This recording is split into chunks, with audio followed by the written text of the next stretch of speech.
Chers amis, vous allez découvrir l'interview de Roger Carrel. Amusant, non? Partout à 10. Couché, Obélix. Oh, il est assommant.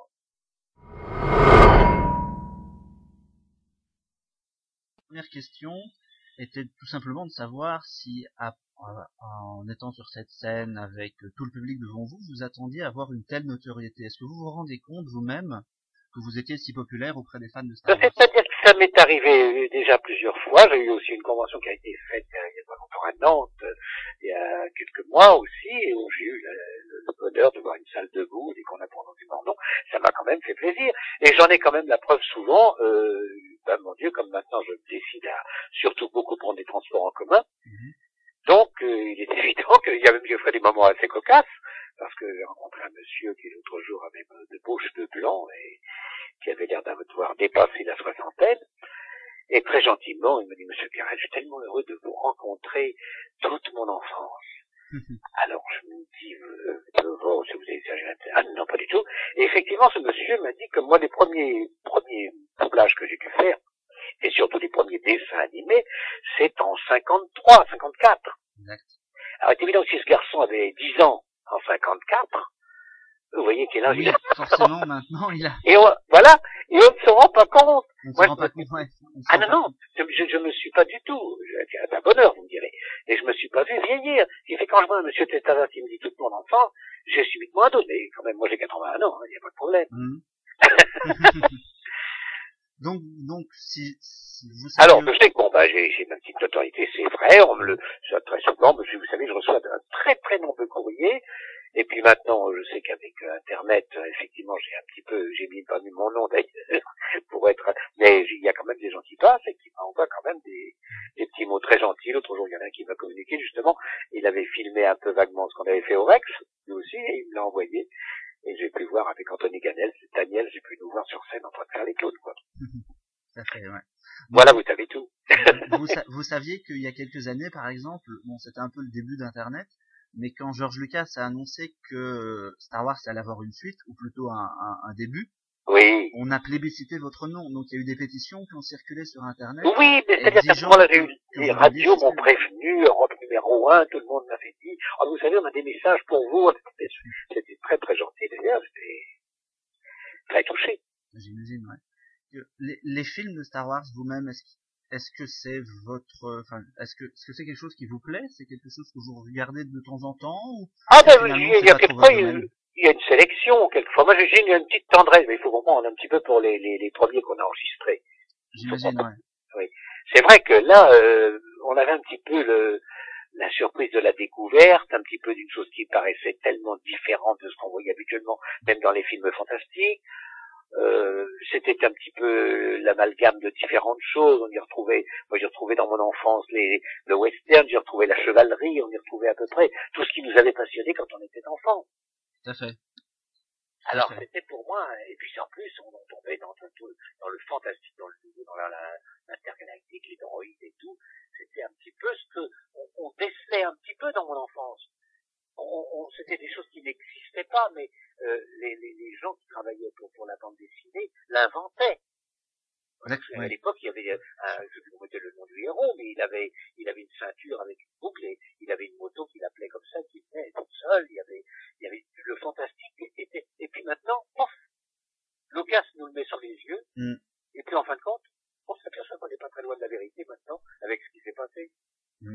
Maintenant, on n'est pas surpris, on appuie sur n'importe quoi, on a un téléphone dans la rue. Vous vous rendez compte que j'ai été épaté, moi, tout de suite après la guerre, quand j'ai vu une de mes petites copines qui avait une radio à la main, et qui marchait. Voilà. Les premières radios qu'on a eues dans les taxis, je sais pas, vous ne vous souvenez pas de ça, mais les premiers, ce qu'on appelait radio-taxi, c'est qu'il y avait une radio dans le taxi. Alors là, c'était des gens qui disaient, on parle fantastique, on a radio. Bon, maintenant, qu'est-ce que ça veut dire? Oui, maintenant, c'est tellement... Dans un bracelet montre, on avait la radio, on avait la télé. Exactement. Donc, tout à fait. non, moi, vous vous rendez compte ce que ça représentait pour moi, enfant, la télévision? Mon père me disait, c'est qu'un jour, tu auras une image, là, dans la mer. Je le voyais ça dans les bandes dessinées, moi, dans mes illustrés, dans les choses que je voyais à l'époque. C'était le Jules Verne de l'époque pour nous. Vous me parlez de l'avancée technologique. Est-ce que les méthodes pour doubler un dessin animé ont évolué et d'après vous, est-ce que c'est plus facile maintenant? Est-ce que c'est plus compliqué? Oui, parce que moi, le premier doublage que j'ai pu faire, Mhm. je l'ai fait ce qu'on appelle à l'image complètement, c'est-à-dire que il n'y avait pas la bande, ce qu'on appelle la bande picmo, c'est-à-dire le texte qui défile sur l'image. À l'époque, il y avait à côté de l'écran, il y avait comme un autre petit écran, et vous savez, comme une lanterne de projection, comme on projette des diapositives. D'accord. Enfin, comme on projetait, maintenant, c'est le numérique, on ne sait plus. Mais, on mettait le texte dans cette lanterne magique qui allait sur un petit écran à côté. Et on voyait le texte écrit qu'on apprenait à toute allure, voilà, où on le jetait un œil vivement dessus, mais c'était à nous de mettre complètement en place sur la bouche du personnage. Et on ne pouvait pas écouter, parce que c'était ce qu'on appelait un son optique, on ne pouvait pas écouter l'image, ce qu'on avait enregistré, on ne pouvait pas l'écouter. Alors c'était le monteur qui était sur le plateau qui regardait si c'était parfaitement synchrone. Mais nous, on ne pouvait écouter que lorsque le film sortait. D'accord. Ah oui, alors, donc... on se rend compte techniquement ce qu'on a fait comme progrès. Techniquement, maintenant, c'est... Et après, ça a été des boucles, et puis d'abord la bande rythmo, mais la bande rythmo, quand on enregistre en bande rythmo, il fallait 3 bandes. Il fallait une bande rythmo, c'est-à-dire là où il y a le texte, il fallait une bande pour enregistrer le son, et il fallait la pellicule. Donc, il y avait en cabine un monsieur qui chargeait 3 boucles. À chaque fois qu'on avait enregistré une boucle, et puis il fallait en mettre 3 autres, et rechanger. Donc, ça durait très longtemps. Mais maintenant, on fait le film en longueur.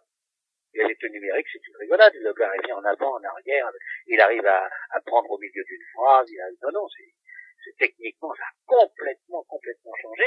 C'est beaucoup plus facile, seulement le désavantage qu'il y a, c'est qu'on est obligé de travailler beaucoup plus vite.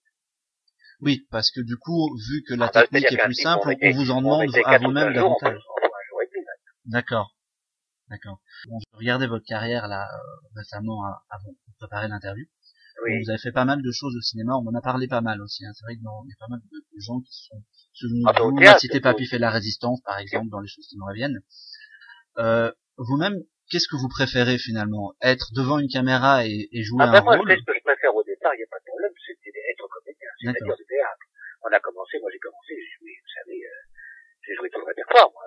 Tout à fait. Tout à Molière à point avec ses rôles de la péricole de Offenbach. Je me suis baladé dans tout, j'ai joué dans tous les pays du monde. Moi, j'ai joué au Chili, au Pérou, en Argentine, en Uruguay. J'ai joué toute l'Europe centrale aussi. Mais au théâtre. Et le théâtre. Et quand vous jouez au théâtre, on vient vous chercher un jour pour faire un film. Et puis à l'époque, on venait vous chercher pour les débuts de la télévision. Et puis on assurait toutes les radios, tous les feuilletons de Fural, de tous ces grands feuilletons de radio. Vous savez, et après j'allais au cabaret, moi, à minuit. Ce qui fait qu'effectivement, je dormais 4 ans par nuit pendant des années. Si vous regardez sur RS, www.rs doublage, vous aurez toute ma carrière théâtrale. Ouais, j'ai commencé à regarder, effectivement. Et vous verrez qu'elle est longue. Effectivement, ouais. Et du coup, comment est-ce qu'on arrive, quand on commence par le théâtre et puis par le cinéma, comment est-ce qu'on arrive à devenir doubleur? Qu'est-ce qui vous a amené là-dedans? Mais on vous amène automatiquement, puisqu'un soir au théâtre, il y a un spectateur qui vient dans votre loge et qui vous dit, est-ce que ça vous intéresserait de doubler un film? Comme ça, oui, pourquoi pas, bien sûr, puis c'est fini. Un jour, on vient vous dire, pareil, moi, les premiers au théâtre, on m'a dit, voilà, on prépare un film, là, est-ce que ça vous intéresserait d'avoir un rôle avec Monsieur Tel, c'est un rôle très très important, enfin, oui, bien sûr.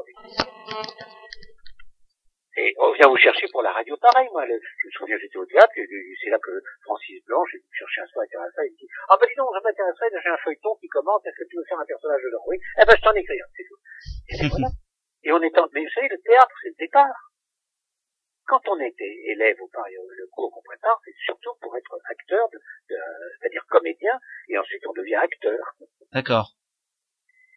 Mais si vous voulez, et puis après, un jour, on vient vous chercher, comme je vous dis, pour le doublage. Voilà, c'est pareil. Moi, un jour, on vient vous chercher pour doubler de Ninochka, là, avec un Carpouche, moi, je doublais Peter Lorre. Eh bien, c'était le premier film que j'ai doublé. Justement, je l'ai doublé justement, sans bande rythmo. C'était le premier que je doublais. Ça, c'était pour la métro, tout à fait. Alors, et après, j'ai eu le bonheur de rentrer pour Disney.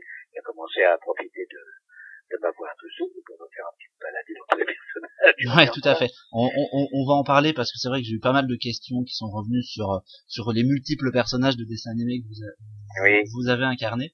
On se demandait notamment, est-ce que il y a une part d'improvisation de votre part quand vous doublez un personnage? Est-ce que vous rajoutez des onomatopées, des bidouilles, des petites choses? Sûrement pas.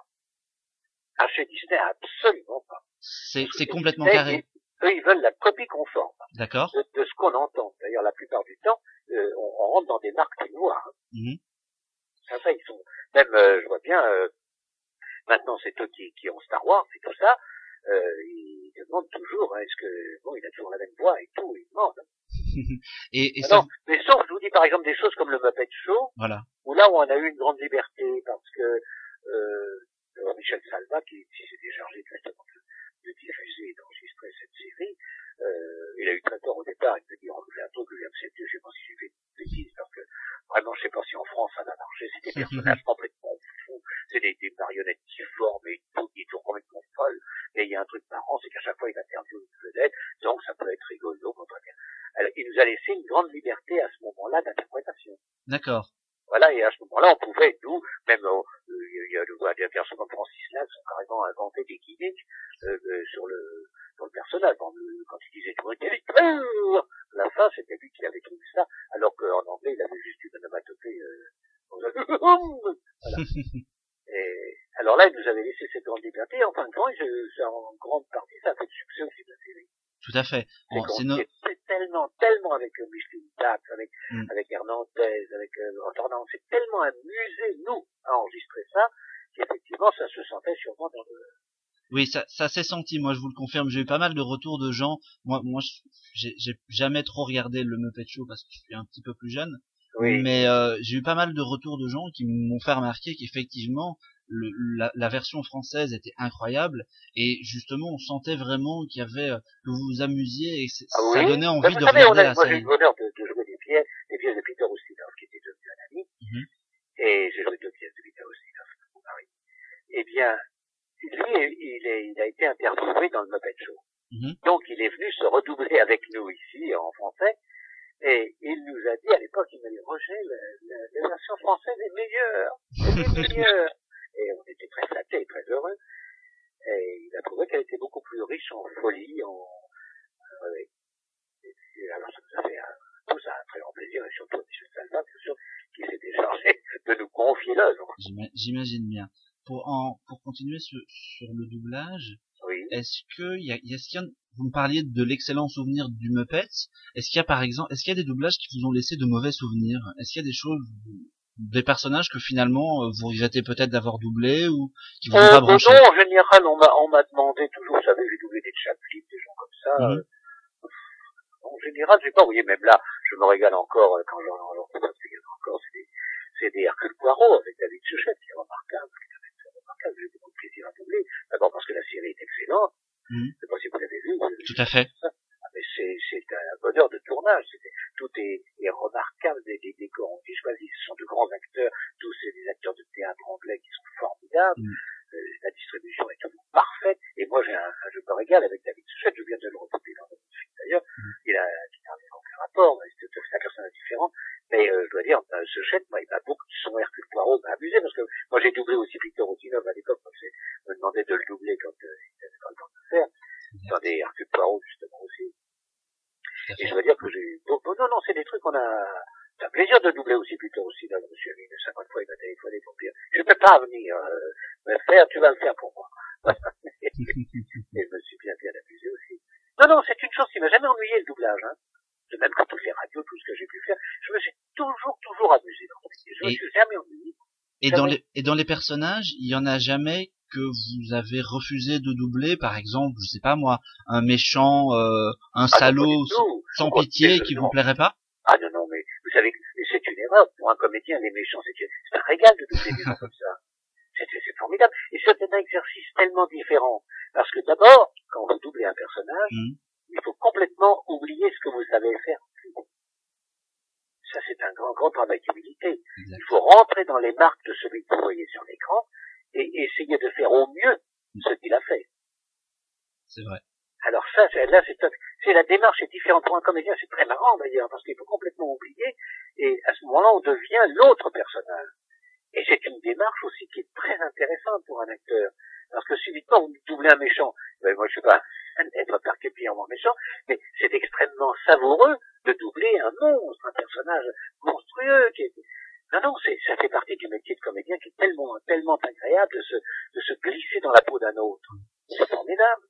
Je pense au personnage de Alf. Ça n'a pas dû être facile. Ah, c'est un bonheur, Alf. Je me suis amusé, toujours. Alors, d'abord, parce que la série était très drôle. C'est vrai. L'idée de cet extraterrestre comme ça qui se met dans le dessus et tout, et en fin de compte, qui fout de pagaille dans une famille, qui est obligé de cacher. Moi, c'est un personnage, il m'a beaucoup amusé. Il adorait des petits chats. Dites-moi encore quelque chose, j'adore. Ah là, si vous fait plaisir, je vous le dirai. Mais il faudra t'envoyer un petit chat. Et toujours dans la même optique, est-ce que c'est plus compliqué de doubler plusieurs voix sur un même projet? Je pense à Winnie l'ourson, vous en faisiez 3, si ma mémoire est bonne. Oui, parce que maintenant, j'en ai réduit, hein, parce que là, parce que maintenant, vous voyez, on les continue toujours, hein, Tout à fait. j'en enregistre tout le temps. Alors là, maintenant, d'abord, il faut aller très vite et tout. Donc maintenant, déjà 2, ça me suffit. Coco Lapin et Winnie, ça me suffit. Parce que Winnie apparaît en tri, alors il me fait demander. Et bon, c'est mon petit camarade Hervé qui est formidable, et qui a repris le petit porcinet. Et donc, il n'y a pas de pied. Parce que là, c'est très compliqué, parce que là, la plupart du temps, il faut les faire, ce qu'on appelle overlap, c'est-à-dire qu'on parle en même temps l'un sur l'autre. Alors déjà, j'en ai 2 quelquefois. Alors, quand ils ne se parlent pas ensemble, j'arrive à les faire en même temps. Je changer de voix très rapidement, mais ça, c'est une question d'habitude. Hein. Oui, bien sûr. Mais elle a changé 3 fois maintenant, parce que là, d'abord, ils sont très très riches en texte maintenant, et c'est compliqué, c'est tout, il y a les chansons et tout. Donc c'est un peu compliqué. Alors donc, j'en ai quand même gardé 2. Mais il m'est arrivé sur, je crois, une série qu'on m'avait fait faire avec Monsieur Bonhomme, où je faisais tous les personnages. D'accord. Et il y en avait 15 ou 20. Et comment ça se passe alors quand les personnages se parlent entre eux? Eh ben c'est pour ça, quand ils se parlent entre eux, vous savez, à l'époque, Francis Blanche, je le faisais à la radio aussi. Hein. À la radio, il faisait par exemple un Allemand qui parlait avec un Anglais. Voilà. Alors les deux, ils faisaient 2 accents différents. et ils se parlaient. C'est l'entière où j'avais une conversation avec moi-même. Mais là, c'est pareil. Il y a des films où vous faites un personnage, où vous dites, sauf si on parle en même temps. Alors, c'est-à-dire si, vous savez, quelquefois vous mordez sur la réplique d'un autre. Bien sûr. Là, on est obligé de faire ce qu'on appelle 2 pistes. J'enregistre sur une piste la voix d'un des personnages et sur l'autre piste l'autre voix. D'accord. Mais ça retarde, ça fait perdre du temps, bien sûr. Oui, mais malheureusement, on peut pas faire autrement. On est Oui, on bien peut pas faire d'accord. autrement. On est bien d'accord.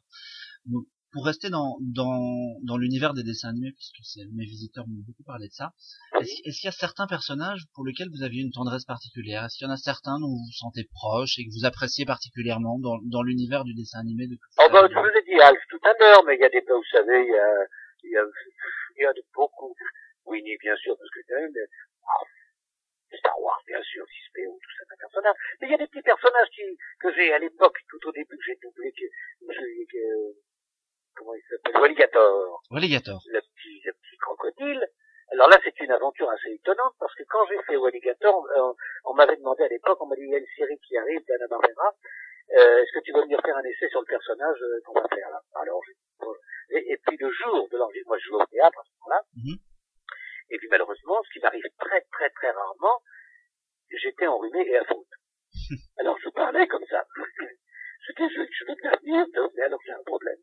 Si je suis enrhumé, voilà. Alors il me dit, oui, c'est emmerdant, parce que le client, il veut absolument que ce soit comme ça, c'est. Alors je dis, oui, mais moi je veux bien venir, ou le faire, mais c'est une catastrophe, c'est pas la peine, vous ne pourrez pas le prendre. Et j'ai fait l'essai. Et j'ai été choisi. D'accord. Ce fait que j'ai passé après 3 ou 4 ans à enregistrer Walligator avec la voix que j'avais quand je jouais. Monsieur le gardien. Voilà. Finalement, on peut dire que c'est votre rhume du moment qui vous a donné le rôle. Oui, mais on voulait quand même que je le fasse, mais je dois dire qu'après, ça m'a gêné. À l'époque, je faisais Pixie, on faisait tout. Oh là là, puis on continue de temps en temps les pierres à feu. Encore les pierres à feu. Oh là là, tous ces personnages. J'ai même doublé Mr. Magoo à un moment. Exact. Mr. Magoo, oui. Est-ce que cette expérience vous a permis de rencontrer et d'entretenir des rapports avec certains des créateurs des personnages? Je pense par exemple à Agostini et à Pierre Tchernia pour Astérix. Vous avez eu l'occasion de les rencontrer plusieurs fois? Ah mais non, j'ai des amis que je connaissais depuis longtemps. D'accord. Pierre, c'est un monsieur avec lequel j'avais beaucoup travaillé. Hein. Donc Pierre, je le connais, c'est un ami de longue date. Et c'était Goscinny, je le connaissais, puisqu'on avait déjà travaillé ensemble sur tout le projet. Et puis c'est là que j'ai connu Uderzo, mais maintenant il y a 40 ans que je le connais. Hein. D'accord. Et on se reçoit, je veux dire, on vit ensemble, on se voit souvent. Non, ce sont des gens que j'ai beaucoup. J'ai eu le bonheur aussi de rencontrer par exemple Benny Hill, que je ne connaissais pas.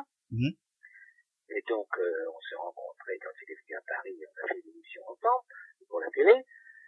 Et puis là, Anthony Daniels, que depuis 30 ans que je le double, il disait toujours, j'ai vu quand même ce garçon qui a ma voix. Ouais, je vous ai vu ensemble à la télé, c'est vrai que j'ai trouvé que les voix étaient quand même assez incroyablement proches, quoi. Oui, c'est vrai. C'était assez impressionnant. On m'a beaucoup demandé ce que vous regardiez, en fait. Est-ce que vous regardez vous-même de temps en temps, encore maintenant, peut-être, même à 81 ans, des dessins animés régulièrement? Ça vous arrive? Ben, ça m'arrive, oui, ça m'arrive, je veux dire que ce sont des choses un petit peu, obligatoires, parce que quand on a 6 petits-enfants, Ah oui, bien sûr. et que quand ils arrivent chez vous et qu'ils commencent à fouiller dans votre, médiathèque, là, non, c'est sûr, ça, je vois, mais quelquefois, il y a même des choses très surprenantes, parce qu'un jour, j'avais un de mes petits-fils qui regardait, là, et puis, ah, c'est toi, papy! Et je dis, ah, non, je crois pas, là, c'est pas, mais si, c'est vrai! Effectivement, j'ai aperçu que j'avais doublé il y a très très longtemps, dans les 3 petits cochons, le grand méchant, je m'en souvenais pas. Vous vous en souvenez plus. D'accord. Plus du tout. Ah, ça doit être. Et lui, il a bien reconnu ma voix. Ça doit être un grand bonheur pour des petits enfants d'avoir un grand père qui fait Winnie l'ourson. Déjà mes fils, quand ils étaient petits, ils me traînaient tous les copains à la maison, bien sûr. Eux, ça ne les épatait plus du tout, mais les autres étaient ravis de dire voir Karl Serpent ou de dire triste sire, ou tout personnage. Est-ce que parmi ces personnages-là, il y en a certains que vous avez envie de redoubler? Vous espérez un projet qui reprenne un des personnages? Est-ce qu'il y en a certains comme ça que vous êtes content de retrouver d'une fois? Ah oui, par exemple, là, vous savez, on recommence la série de Il était une fois l'homme, là. Ah ben justement, j'avais une question là-dessus aussi. Eh bien, je retrouve mon maestro avec grand plaisir. Je l'enregistre le 26 et le 27. Ah donc, on commence toute une grande série, là. Sur le développement durable. C'est sur le développement durable. J'ai un ami qui a travaillé à quelques scénarios, donc vous pouvez me dire maintenant qu'en fait la série a bien avancé. Ah ben on en a déjà fait, on a dû en faire 3 films, on va en faire 3 autres là, oui. Oui, il doit y en avoir 13 à faire là. D'accord. Ah, c'est une information, parce que moi j'en étais resté à un projet en cours de développement. Je suis content. Non, on a 3 épisodes déjà. Et là j'en enregistre 3, le 26 et le 27. D'accord. Quels sont vos goûts en matière de télévision, de cinéma et d'animation? Personnellement, alors ça dépend. Moi, vous savez, comme j'ai pas toujours vous voyez, aujourd'hui, c'est vrai, je travaille sur des textes que je dois faire, des poèmes de Rimbaud que je dois enregistrer, donc, moi, je travaille, quelquefois, je regarde pas toujours la télé, je regarde un peu les infos, mais je regarde surtout, moi, les chaînes, je regarde l'histoire, beaucoup. D'accord. L'histoire, j'aime beaucoup. Voilà. Et quand il y a un bon film, je regarde, ou quelquefois, ce qui m'intéresse, c'est les ciné classiques, des choses comme ça, où là, effectivement, je retrouve des films que j'ai aimés quand j'étais jeune et qui passent rarement. Ça vous arrive de vous re-regarder quand vous retombez sur une diffusion d'un film auquel vous avez participé? Ça m'arrive parce que quelquefois j'ai oublié. Et puis subitement, je vois un personnage arriver et j'entends ma voix. Et c'est vous? Ouais. Et c'est vrai que je l'avais fait, celui-là. Non, ça, j'aime bien. J'aime bien surtout regarder les films anciens. D'accord. J'avais une petite question aussi. En ce moment, on rencontre beaucoup sur les films d'animation des célébrités qui sont prises pour le doublage. Ah ben oui, mais ça c'est normal. Parce que vous savez, souvent les films que nous avons, les Disney ou autres, ce sont des stars aux États-Unis qui les ont fait. Hein. Tout à fait, mais à une certaine époque, les doubleurs étaient un métier, disons, un petit peu à part. C'était des gens un peu moins connus. Oui, c'est vrai qu'il y avait peu il y avait peu de stars qui venaient le faire, c'est vrai. Or maintenant, pour eux, il faut dire que c'est peut-être un peu important pour les gens qui vendent des produits. Tout à fait. Mais est-ce que pour la profession de doubleur, excusez-moi de vous couper, c'est pas finalement un petit peu dommageable? Parce que je sais bien qu'ils étaient, il y a quelques années, il y avait eu des doubleurs qui s'étaient mis en grève, si ma mémoire est bonne, parce qu'ils n'étaient pas vraiment reconnus. Est-ce que finalement ça, c'est pas un petit peu dommageable pour eux? Vous, ça vous choque pas plus que ça? Non, parce que je vais vous dire, quand la vie avance, on peut pas aller contre les choses. Bien sûr. On peut pas aller. Maintenant, ensuite, ils se sont aperçus qu'effectivement, des acteurs, des super vedettes avaient envie de faire aussi, alors qu'avant, ils disaient, oh bon, nous allons faire un peu. Puis maintenant, écoutez, quand on leur propose ils sont très sensibles aussi un petit peu à la monnaie. Alors, quand on propose aussi quelquefois des sommes assez importantes, et que ça permet quand même aux distributeurs distributeur et au producteur de mettre le nom un petit peu en exergue. Je ne sais pas si c'est mieux ou moins bien pour le film, on ne sait pas. Mais moi j'ai trouvé j'en ai fait avec des vedettes, et c'était très très intéressant. D'accord. C'était très bien leur boulot, c'était très marrant d'ailleurs, ça me faisait bien. Non, le seul inconvénient maintenant qu'il y a, c'est que malheureusement, on enregistre presque tout seul. Avant, on voyait, même, quand on a fait les premiers Star Wars, c'était un bonheur parce qu'on travaillait tous ensemble. D'accord. Or maintenant, le son est devenu tellement perfectionné qu'on est obligé chacun d'avoir une bande qui fait moi je viens faire mon personnage tout seul, et puis la dernière fois, le dernier que je voyais Jean Rochefort, qui est un vieux copain depuis longtemps, parce qu'on a beaucoup travaillé, on est resté 7 ans au théâtre ensemble, je me dis, ah bah chouette, je vais voir Jean, là. Et puis, non, on m'a dit, non, vous enregistrez tout seul, j'enregistre tout seul, tous les autres, chacun enregistre une partition. Et ça, maintenant, ils préfèrent parce que le son est tellement maintenant chiadé qu'ils veulent des bandes à part, ce qui fait qu'au lieu d'avoir les copains autour de vous où on rigolait bien, eh bien, voilà, on est tout seul. Ça perd tout petit peu de son charme. Ah oui, ça perd de son charme parce que, d'abord, on ne sait pas ce qui se passe dans les autres scènes, puisqu'il n'y a que vos scènes et que vos personnages. D'accord. Alors, c'est dommage. Or, ouais, exact. Voilà, je l'ai doublé hier. Je double donc demain, je vais doubler l'après-midi Martin Matin, qui est une série pour enfants aussi. Quand on s'est parlé au téléphone la dernière fois, vous aviez évoqué Winnie l'ourson. Il y a quelque chose en préparation pour Winnie l'ourson? Ah oui, j'en ai encore là dans la semaine. On les a décalés parce que on les a décalés à cause de la grève. De la grève? C'est une série ou un long métrage? Alors, non, c'est la série. Toujours la série. C'est toujours la série animée toujours la série, mais là, en 3D, c'est une série en 3D. Là. Ah, c'est en 3D. Moi, j'ai connu Winnie l'ourson à l'époque. Ah non, c'était même... Ah bah non, c'est une série en 3D, les personnages sont en vue, c'est très bien. D'accord. Puis les jouets, j'ai encore 2 jouets à faire de Winnie l'ourson dans la semaine. J'ai Dead Zone, la série Dead Zone. Où c'était un méchant personnage, un pasteur qui s'appelle Turdy et qui est un monsieur le pas très franc. Très honnête, très bien, vous étiez méchant, en fait, c'est un petit peu un personnage un peu bizarre. Et ce qu'il y a, j'ai beaucoup de travail. Je suis un petit peu... Là, j'ai enregistré mes poèmes pour faire un DVD. Les poèmes de Rimbaud, voilà. J'ai beaucoup de boulot. D'accord. Vous n'avez pas l'intention de vous arrêter?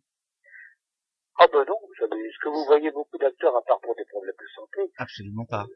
Ils s'arrêtent pas. Daniel Darieux s'arrête pas, Galabru s'arrête pas, Bondine s'est pas arrêté, ils ont quand même 2 ans plus que moi. Tout à fait. Personne s'arrête. Justine Dave, je l'ai eu tout à l'heure, elle m'a appelé, donc elle reprend les dialogues. C'est ça, au théâtre, elle m'a dit, ah ben je viens de tourner là 2 jours, je me suis gelé à Versailles, et elle a 84 ans quand même. Ah oui, c'est vrai. Ben oui, donc, non, les acteurs, ça s'arrête. Le jour où vous voyez pas un acteur, même les derniers films que j'ai fait avec Serron, qui étaient un bonus qu'on faisait pour Tchernia, justement. On avait enregistré les Marcel Aimé, et il nous a demandé de tourner au Phuket, un petit bonus pour rajouter sur DVD. Il était fatigué, moi j'ai bien qu'il m'avait dit, bon, je vais pas le rentrer en forme, mais il avait déjà plein de projets, hein. Tout à fait. Michel m'a fait jouer combien d'années, Michel et moi, on a joué des années au théâtre. Puis on est tourné, des trucs avec tous les Marcel Aimé. Dernière question pour boucler la boucle. On parlait de Star Wars tout à l'heure. Oui. Est-ce que vous avez été contacté sur les projets à venir? Les 3 dernières. Il y a un Star Wars, il y a une série, Star Wars va se décliner en fait en série animée, une nouvelle série animée en 3 dimensions. Oui, mais ça, ils en parlent beaucoup, mais j'ai pas de nouvelles. On vous a pas contacté encore. Très sincèrement, je sais pas si le personnage de C3PO sera repris. Je ne sais pas. On vous a encore rien demandé. Encore rien demandé. D'accord.